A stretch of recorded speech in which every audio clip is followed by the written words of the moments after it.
usa ka katawhan.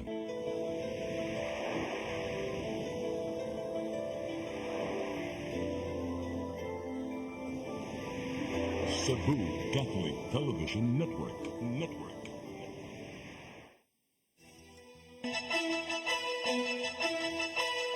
Uluhan sa mga balita sa Sayre 47. Dagita Festival sa City of Naga, Grand Champion sa Pasigarbo sa Sugbo 2024.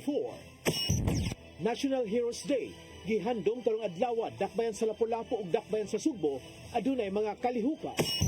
11 ka mga kaso sa leptospirosis natala sa Mandawi City Health Office karong tuiga. Usa patay sa maong sakit. Lalaki gipusil patay samtang natuog gawas sa Pier 2 sa Barangay San Roque ning dakbayan sa Sugbo niadtong Sabado. Sugbo, Kabisayan ug Mindanao, Pilipinas ug katawhan kutos maabot sa tong Sibya sa tibuok kalibutan mayong hapon. Live kita karon sa CCTN Channel 47 ug kini ang tulumanon sa nag-unang kasayuran nga angay natong masayran. Ako si Dennis Tabar. Tulumanon sa patas ng mga balita o opinyon. Ako si Danica Caballes. Kini ang Sayre 47.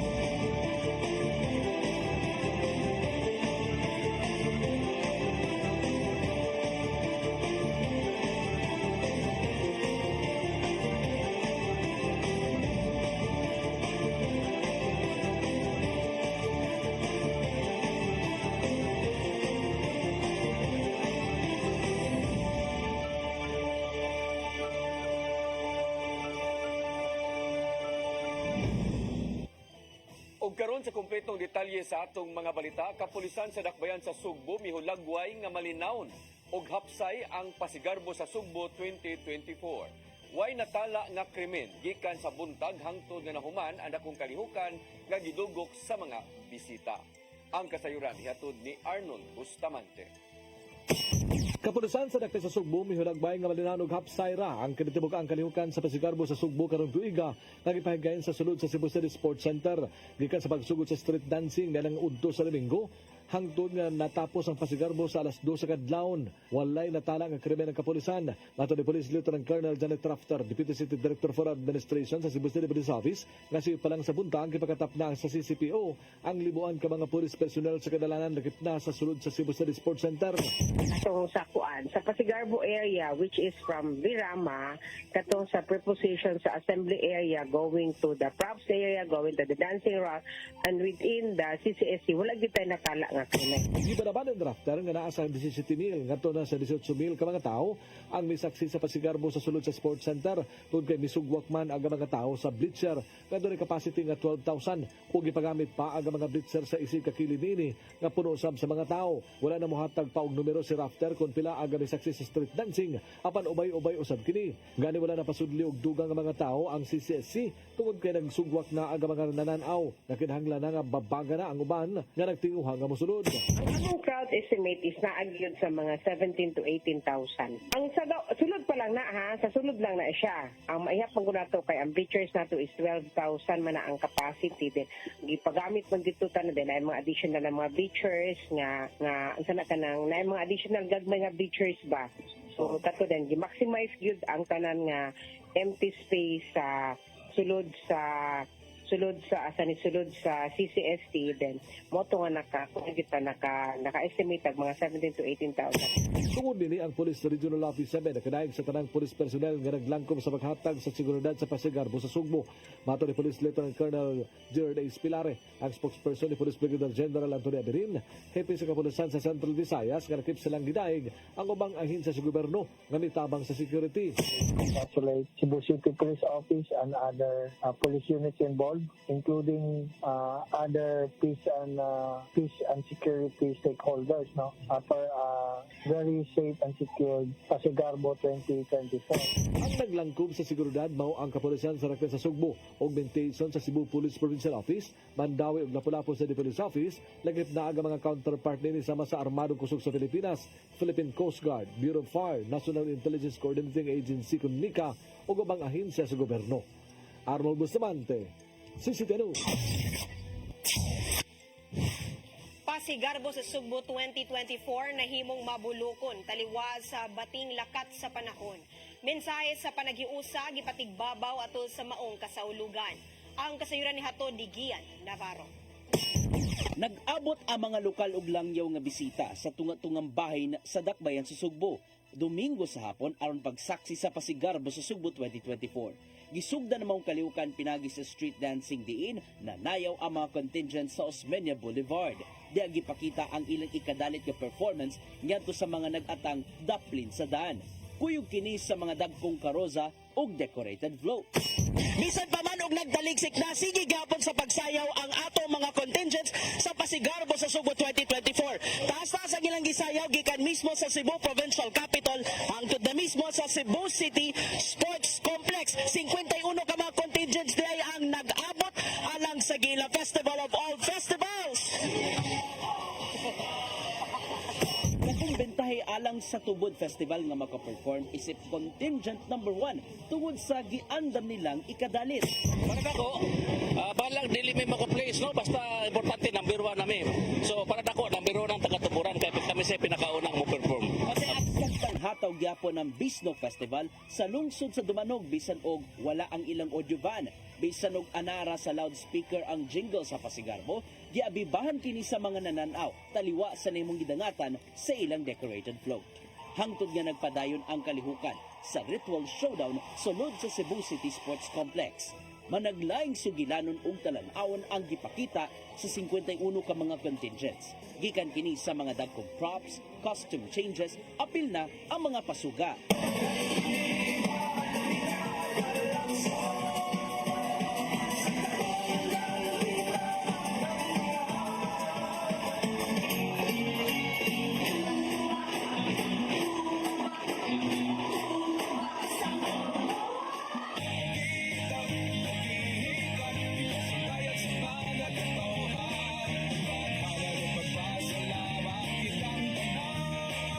Nahugyaw ang mga nananaw sa diyang wala nakasugod og sayaw ang Hinulawan Festival sa Dakbayan sa Toledo kay wala man nakaabot sa 1 minute nga entrance. Gipausog na lang ni Governor Gwen Garcia og perform human nga ni demand ang mga nananaw. Mahutong I have to let the panel of judges understand kay dili ni ang daan ako na naandan ng mga judges. They are watching the Pasigarbo for the very first time. Nahukman ray noon sa mga judges nga dili na lang una kuhaan og scores ang Hinulawan Festival kay ang nakalabay usab ang contingent wala usab na human og hipos sa mga props. Nahimong mananaog sa Grand Ritual Showdown ang Daguitab Festival sa Naga City og gisundan kini sa Minglanilla, Lapu-Lapu City, Carcar City, Madridejos, Mandaue City, Borbon ug San Fernando. Nakasulod usab sa top 15 ng Liloan, Toledo City, Argao, Moalboal, Consolacion, Tudela, Alegria, Badian, Sibunga ug Tuburan. Nakadaog ang Kabkaban Festival sa Carcar City alang sa street dancing competition nga gisundan sa Liloan, Barili, Consolacion ug Poro. Parehong nakuha sa Consolacion ang Best in Decorated Float ug Best in Festival Jingle, samtang Best in Festival Costume ang Madrideos ug Best in Caro ang Bantayan. Winner usab si Madrideos Mayor Romeo Villaseran alang sa Best Mayor's Introduction Video.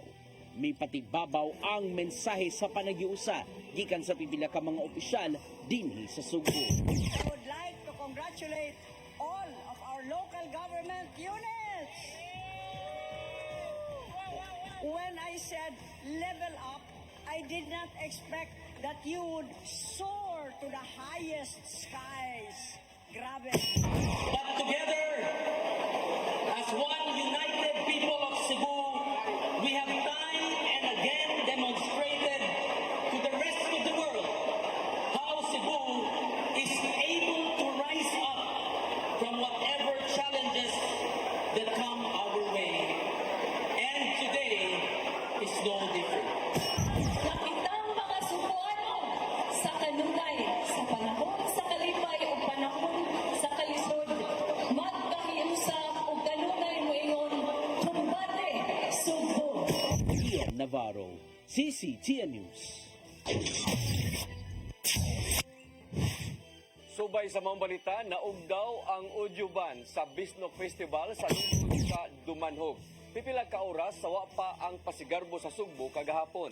Kalit lang nga misilaob ang mga audio ban sa dihang niabot kini diha sa South Road Properties.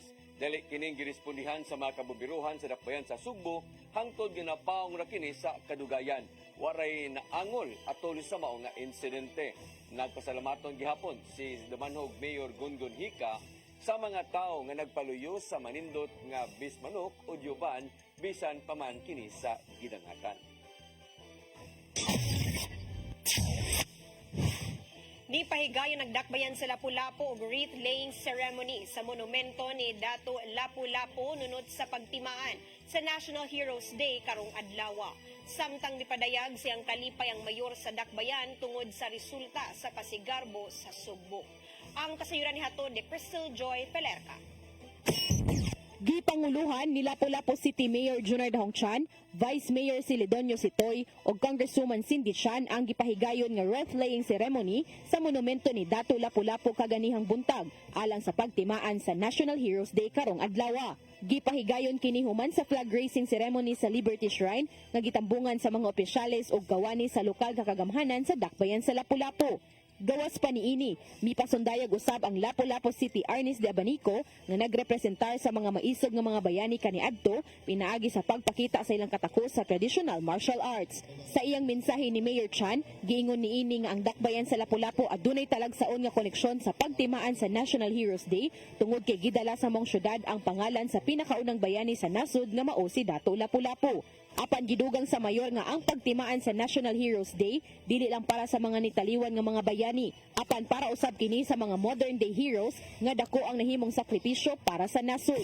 Dili po nato amay ikalimtan ang pagsaulog sa mga modern day heroes among us, ang atong mga magtutudlo, health workers, social workers, frontliners, and every citizen who in every one way, shape, or form contributes the greater good of our community.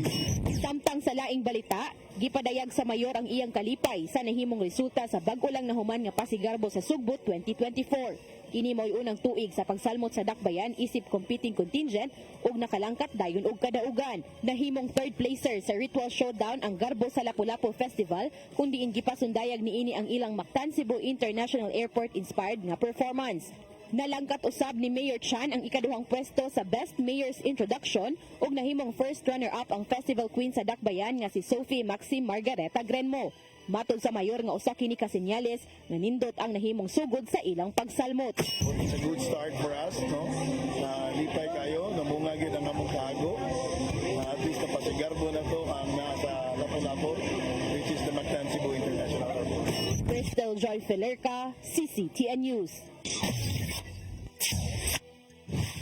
Kagamhanan sa dakbayan sa Sugbo misaulog usab sa adlaw sa mga bayani karong adlaw. Panaghiusa, serbisyo ug ang padayon nga pagkabuot sa kayuhan sa tanan ang mensahe nga gipadangat ni Vice Mayor Dondon Monteveros sa mga Sugboanon. Ang kasayuran iatod ni Sherissa Mayoy. Gisaulog sa Cebu City Government ang adlaw sa mga bayani karong adlaw isip paghandom sa gibuhat sa mga bayani kaniadto aron nga makabot ang gawasan batok sa mga langyaw. Ato sa selebrasyon na gipangluhan ni Acting Vice Mayor Dondon Ontiveros ang kalihukan nga mao'y chairman na Saba sa Cebu City Cultural and Historical Commission Kunchak. Sa mensahe sa publiko isip usa ka public servant iyang giawag ang tanana sa pagkahiusa, serbisyo ug padayon nga pagkabot ug kaayuhan alang sa tanan. Let us honor our heroes by becoming everyday heroes ourselves through service, unity, and unwavering dedication to the people of Cebu. Wala kalimtin ng Tiveros ang pag-ilak sa sakripisyo sa pagigbatok nilang Dr. Jose Rizal, Andres Bonifacio o Cebuano hero Leon Kilat o uban pa nga nakigbisog aron pagkabot sa kagawasan nga nasinati karon sa bag-ong henerasyon. Apan pinaagi niini giawhag niya ang publiko nga mahimo kini nga ehemplo aron nga papadayon gihapon nga matagamtaman ang nasinati nga kagawasan alang sa mga future generations. In our daily lives, particularly in our roles as public servants, we have the opportunity to embody the same values that define our heroes. Every act of service, no matter how small, contributes to the greater good of our community. Samtang mitambong sa kalihukan na mao ang kapulisan, Night of Results, kabumberuhan, aramadong kusog sa nasod ug uban pa nga mga partner and stakeholders ug mihalad og buwak ngadto sa monumento ni Rizal. Itambong saba si Konsehal Francis Espares ug Konsehal Joel Garganera. Sherry Zamay-Uy, CCTN News. Gihatagan sa Heroes Welcome sa Barangay Hipodromo ang ilang mulupyo si Allen Aldrin Castañeda, ang coach ni two-time gold Olympic medalist Carlos Yulo sa 2024 Paris Olympics. Kinisubay usab sa kasaulugan karong adlaw sa National Heroes Day. Si Castañeda mapasigarbukong gisugat sa taga-barangay Hipodromo sa pagpanguna sa ilang kapitan nga si Ruperto Bacolod ug ubang mga opisyal sa barangay. Gipasalamatan ni ini si Castañeda sa nakatag nga garbo dili lang sa barangay kundi sa tibuok nasod. Isip pag-ila sa natampo ug sa talento ni Castañeda, gitunulan kini og plaque of recognition sa kapitan. Kinigawas sa pagahimuong motorcade ug sa pakigtagbo kang Cebu City Acting Mayor Raymond Alvin Garcia.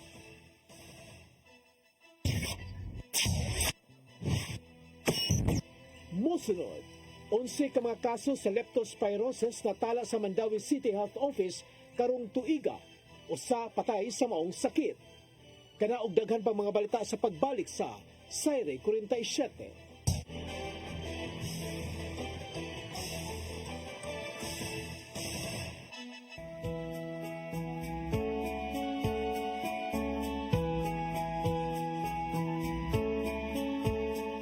You're giving your all in His glory, touching each heart and soul by spreading His words and wonderful deeds that send forth His kingdom. It's love that you feel, that you care for all who have gone astray. You show them the way that leads to His full of life. It's love in action, true love, faith in action.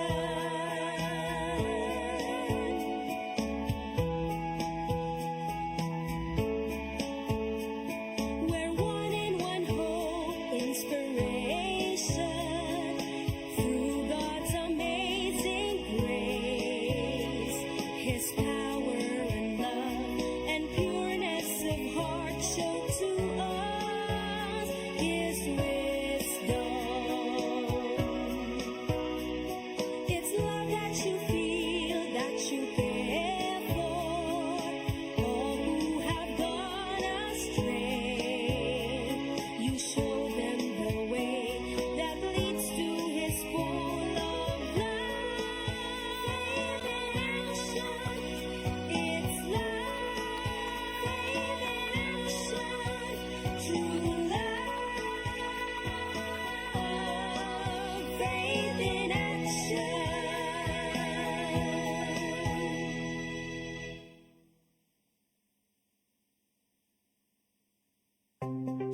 Discover the beauty of the Philippines.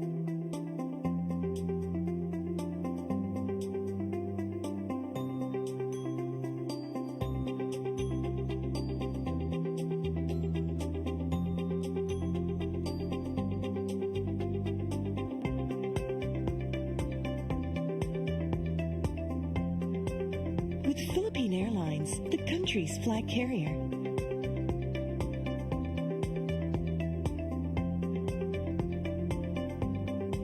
The airline that lets you feel the warmth of the nation.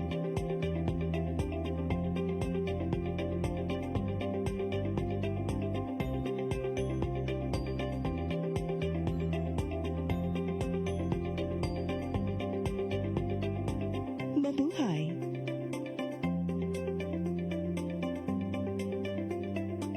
Ukso! Unsa man kang tambulakan kalit nag-abot. Nalantigan ni ron. Gitara ko nga gamay kaayo. Gitara ko nga dako, gamay kaayo. Dailing. Sa man ang utangan nga naa nga si Mungguyo dito. Pamanggoy siya inaw ikatubang ni mo Dailing kay. Taro mo? Nganong imam kong yapil ni Dailing ha? Wa man ko'y labot. Kini panil nga, kini.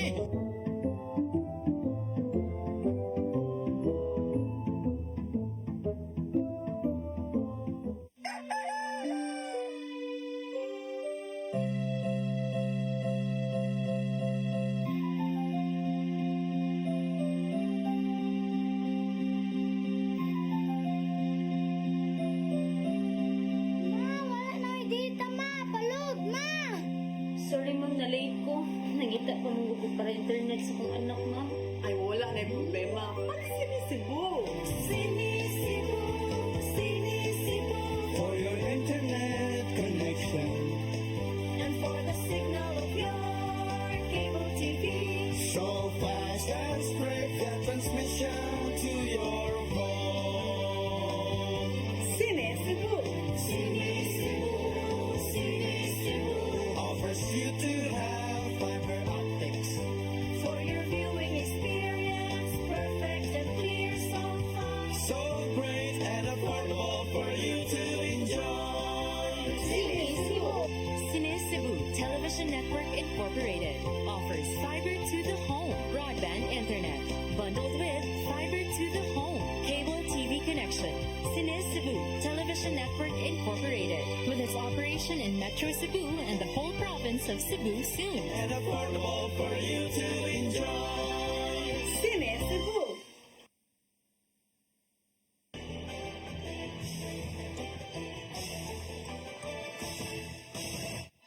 Balik sa ato mga balita, Mandawi City Health Office nakatala og 11 ka mga kaso sa leptospirosis karong tuiga. Usa-usab ang natalang patay tungod sa mga sakit. Ang kasayuran ihatod ni Mary Rose Sagarino. Sa datos sa Mandawi City Health Office, moabot na sa 11 ka kaso sa leptospirosis ang natala gikan Enero hangtod Agosto 18 ning tuiga. Usa-usab ang natalang namatay sa sakit. Sagad sa mga nataptan, mga lalaki na gidad og 15 anyos hangtod 54 anyos. Ang kaso gikan sa Barangay Alang-Alang, Gezo, Tingob, Kasuntingan, Luok, Bakilid ug Kubakob. Giawhag ang mga residente nga dili moubog sa tubig kung adunay baha. Mas maayo magkumubo lang ang baha kanang magboots lang yun. Especially kung naa kay samad, mas dako ang risgo nimo nga sudlan ka diha og kagat. Kung makaubog sa baha, giawhag nga mobisita sa City Health Office aron mahatagan og tambal. Ang leptospirosis sagad makuha kung adunay samad ang individual ug masudlan kini og ihi sa ilaga ug uban pang matang sa mananap. Pipila nga masinati sa individual nga magpositibo sa leptospirosis mao ang hilanat, labad sa ulo ug pangapoy sa lawas. Si Consul Nerissa Son Cruz, ang chairperson sa Committee on Health, nitanaw pausab kung mahimong ipatuman ang sugyot sa Department of Health sa pagsilot sa mga ginikaran sa mga bata nga magduwa sa baha subay sa pagsakas sa kaso.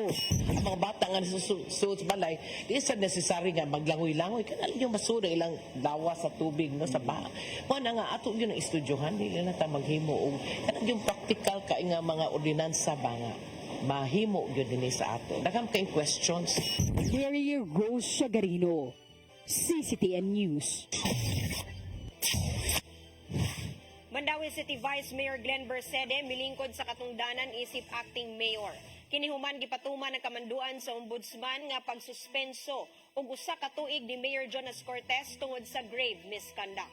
Ang kasayuran nihatod ni Mary Rose Sagarino. Gipanguluhan ni Mandawi City Acting Mayor Glenn Bersede ang pagsaulog sa Dakbayan og National Heroes Day kaganinang buntag. Naghad siya og buwak sa monumento ni Dr. Jose Rizal ug Andres Bonifacio uban ni Acting Vice Mayor Nerissa Son Ruiz ug mga opisyales. Gitambungan usab ang kalihukan sa pipila ka mga department heads, law enforcement agencies, empleyado ug uban pa. Sa iyang mensahe, gipasidunggan ni Bersede ang tanang katigulangan nga nakigbisog alang sa kagawasan sa nasod o giila ang mga bayani karon nga nagtampo sa kalambuan sa komunidad. Subli usab gihumugatan ni Bersede Bersede ang iyang suporta kang suspended Mayor Jonas Cortez. Matud niya nga bisan sa mga hagit, si Cortez padayong makigbisog alang sa kauswagan sa Mandawi. Si Bersede mawang niasumir isip acting mayor human gipatuman sa Department of Interior and Local Government ang mando sa ombudsman sa pagsuspenso kang Cortez ug usa ka tuig tungod sa grave misconduct. Nadawat ni Bersede ang memorandum gikan sa DILG-7 kagahapon. Matud ni Bersede nga bisan sa iyang paglingkod, ipatuman gihapon niya ang tanang proyekto ug programa ni Cortez. Ano nga magkibistorya dito sa mayor, pero gabi ito yung hapon, kay ipadayon ako yung programa ko na. Kung siya nasugda niya, ako din ipadayon. Tapos kabag, na dili mababag. Wala usay himuong kausaban sa mga personnel sa mayor's office o mga department head. Hinoon matod ni Bersede nga mahimo usab siyang mubatuman og mga bagong proyekto. Matod pa ni Bersede nga dili na bago alang kaniya ang pag-asumir isip acting mayor. Sanglit naka-assume na siya sa makadagang higayon kung mulive si Cortez apan lahit karon nga higayon. Naandad na ko, pero different. Now is different. You can say na, nakita mo nga, lahi-lahi ba, mura bitaw. Dili kay 1 month lang, di kay 2 months, nga na bitaw. Unless nga, patibaw, budget lang mo sa Nagtuusab si Bersede nga politically motivated ang pagkasuspenso ni Cortez. Mary Rose Shagarino, CCTN News. Barko sa Bureau of Fisheries nga naghatod og ayuda alang sa mga mananangap nga naa sa West Philippine Sea gibanggaan sa China Coast Guard kagahapon sa hapon sa Escuda Shoal. Gawas nga gibangga sa China Coast Guard ang barko sa BIPAR, gisiritan usab kini og water cannon nga barko. Gibanabana nga moabot ngadto sa 5 ka mga barko sa China ang nagpalibot sa barko sa BIPAR atol sa ilang resupply mission sa West Philippine Sea. Samtang ni paabot usab og sa suporta ang Embahada sa Pilipinas sa Amerika.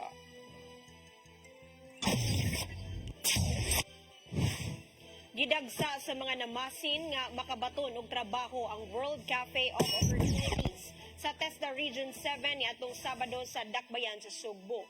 Moabot sa halos 900 ka mga graduado sa Tech Voc Education ug ubang job seekers ang nag-abot sa SMC side aron pahimusla ng mga bakanting trabaho sa lokalidad.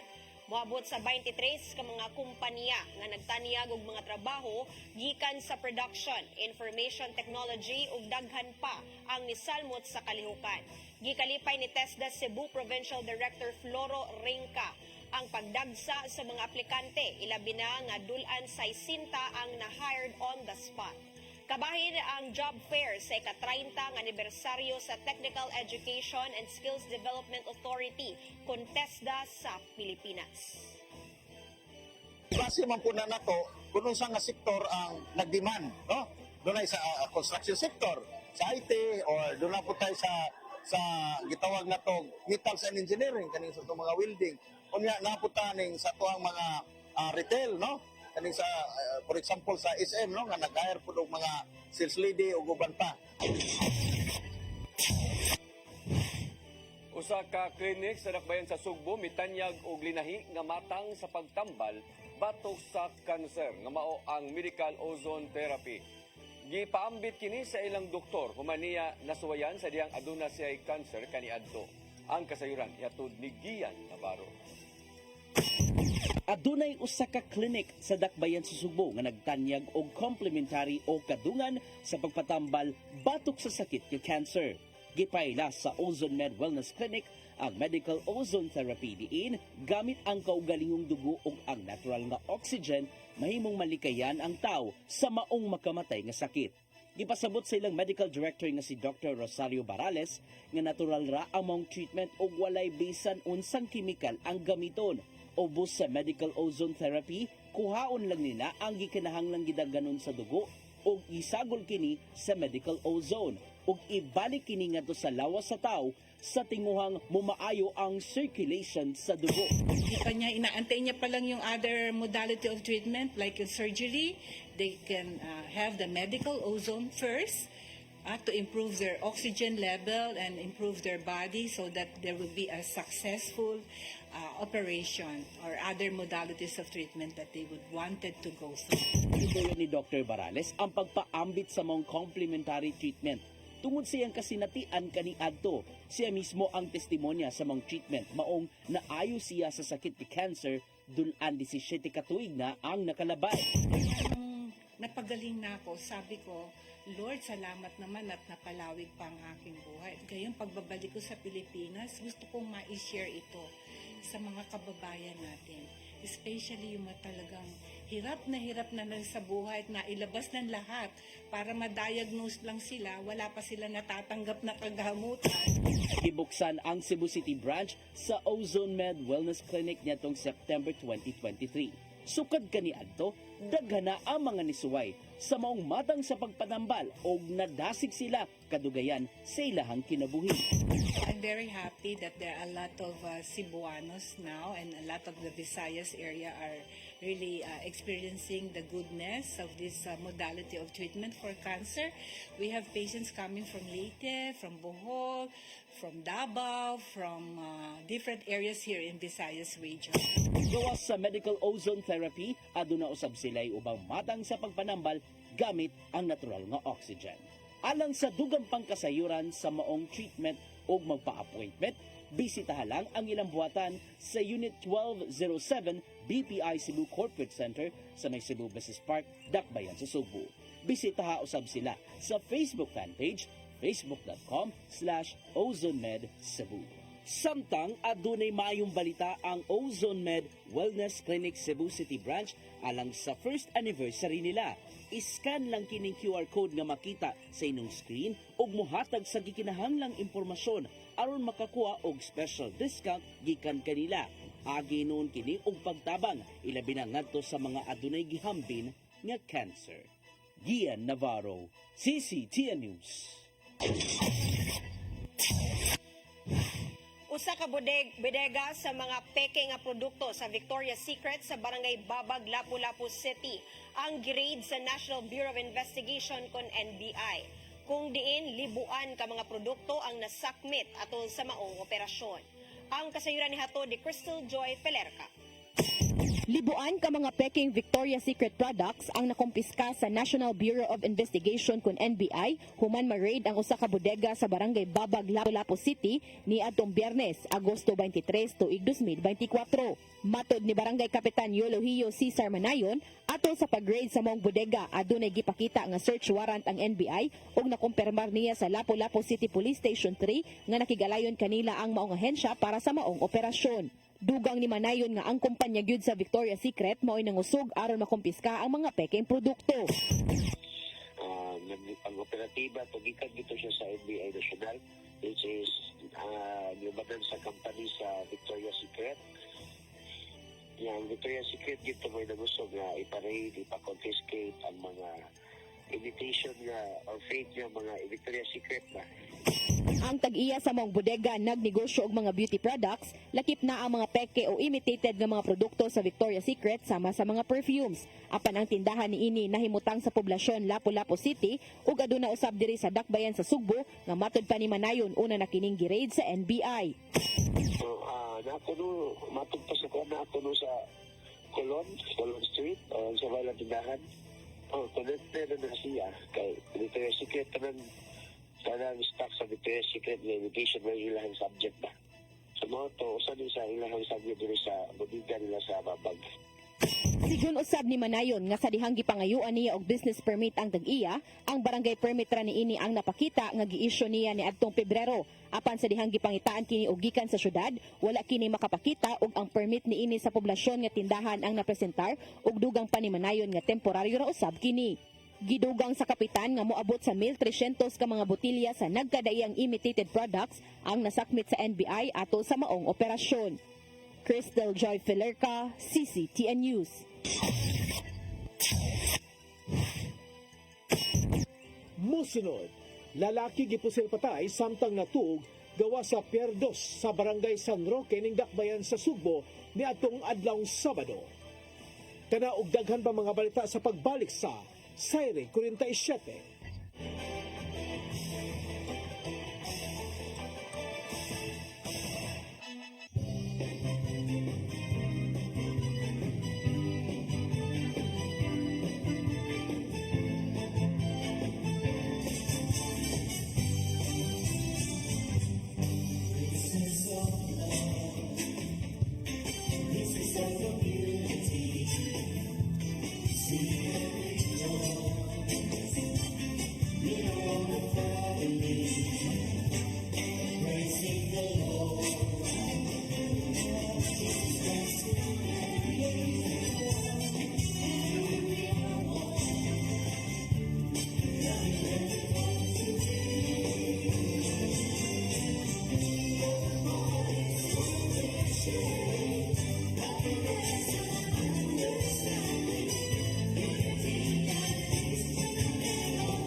Discover the beauty of the Philippines.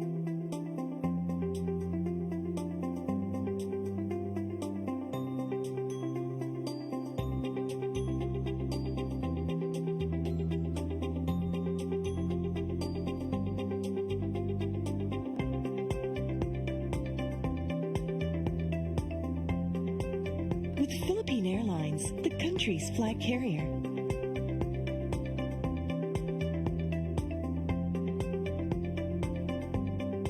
The airline that lets you feel the warmth of the nation.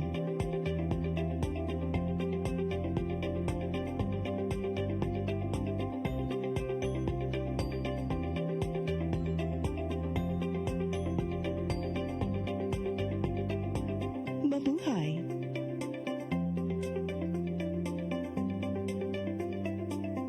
Migo George! Oh, ako? Naon sa maning tanawan eh, oh? Kalma lang ni Godido. Saya Godido, ano mo sa sili? Sa'yo na. Oh, kanusa ba ka mo mabutan? Murag mao siguro na inyong hiwat, ha? Oh, pagtagsa mo ni.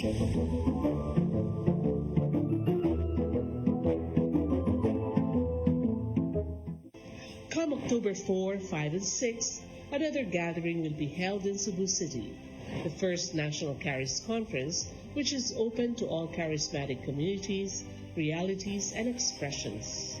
Hosted by the Brotherhood of Christian Businessmen and Professionals, the event will have interesting workshops and topics to help us grow in our various charismatic gifts and charisms. Watch out for more details about this event from our host BCBP in the coming days. Meantime, let's be ready to join these gatherings and pray for the outpouring of the current of grace in the Philippines.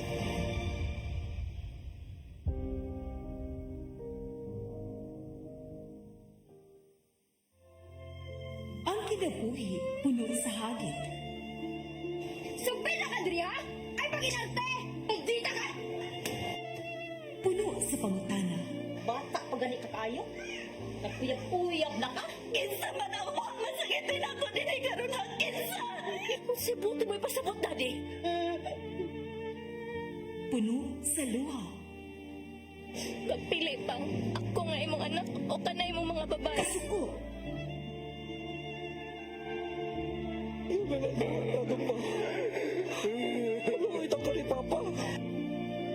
Apang bisan mangit-ngit pa ang imong kalibutan, aduna pa'y nagpahiping kahayag. Aduna ka pa'y kasumbungan.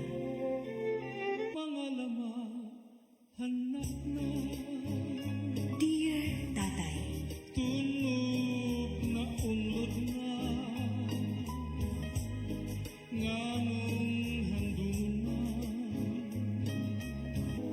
Wailaing pagi aron masabtan nato ang Biblia.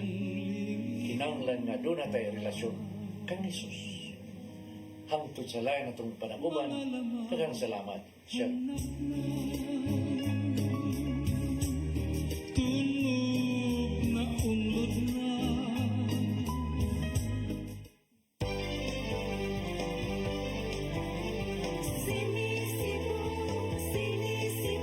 for your internet connection and for the signal of your cable TV.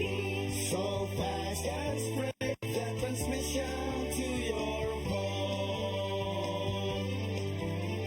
Sini Cebu offers you to have fiber optics for your viewing experience. Perfect and clear, so fast, so great and affordable for you to enjoy. Cine Cebu Television Network Incorporated offers fiber to the home broadband internet bundled with fiber to the home cable TV connection. Cine Cebu Television Network Incorporated with its operation in Metro Cebu and the whole province of Cebu soon. For your internet connection and for the signal of your cable TV. So fast and straight the transmission to your home. Sini Cebu offers you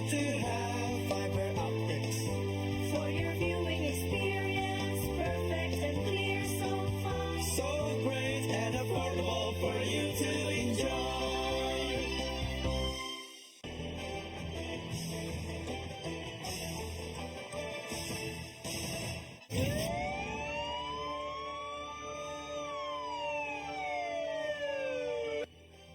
Balik sa ato mga balita, lalaki patay human gipusil niadtong Sabado diha sa barangay San Roque, Dakbayan sa Sugbo.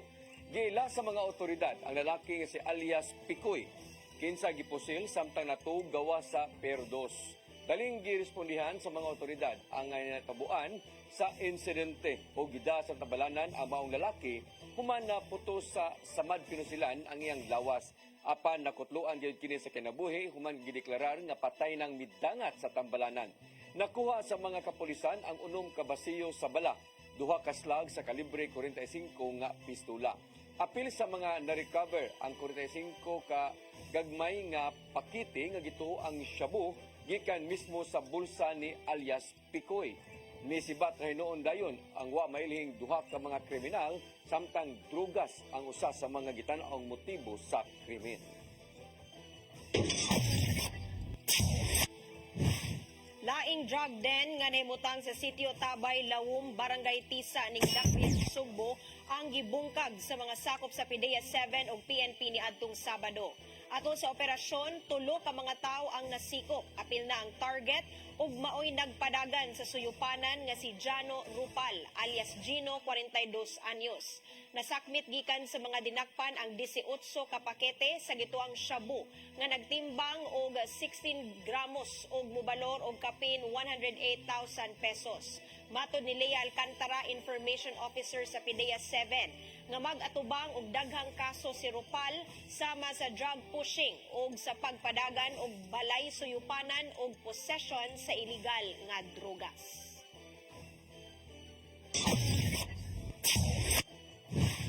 Samtang nasikop usab sa kapulisan sa Dakbayan sa Lapu-Lapu ang duha ka mga lalaki sa taga-barangay Pasil, Dakbayan sa Sugbo sa managlahing buy-bust operation niadtong gihapong Sabado sa barangay Babag.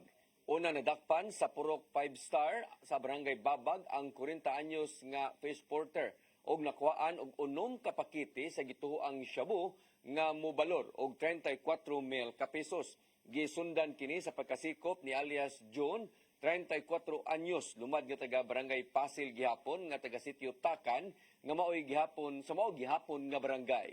Nasakmit gikan kaniya ang 5 ka mga pakiti sa gituoang shabu nga gibanabanang motimbang og 5 gramos nga nagkatidad og 34,000 ka pesos. Unom ka mga tao ang nadakpan sa kapulisan sa Dakbayan sa Talisay sa gihingusgang kampanya batok sa ilegal nga swertres. Unang nadakpan mao sila si Marley Remata, 58 anyos, og si Meraluna Javier, 58 anyos sa sitio San Rafael, Barangay Tangke. Gisunod sila ni Nestor Alo Ravena, 58 anyos, og Rosemary Jane Labajo, 29 anyos sa sitio Sausawan, Barangay San Roque. Samtang laing grupo sa operatiba ang nisikop nila ni Neil John Abelia, 29 anyos sa Tabunok Public Market, og Rudy Chavez, 76 anyos sa Purok Saging, Barangay Lawaan 3 sa Maong Dakbayan. Kasong kalapasan sa Republic Act 9287 o illegal swertres ang atubangon sa mga dinakpan. Mo kadtong naglangkob sa atong mga balita sa Sayre 47, ako si Dennis Tabar. Ako si Danica Caballes, sangtod ugma sa inyong paboritong tulumanon. Sayre 47.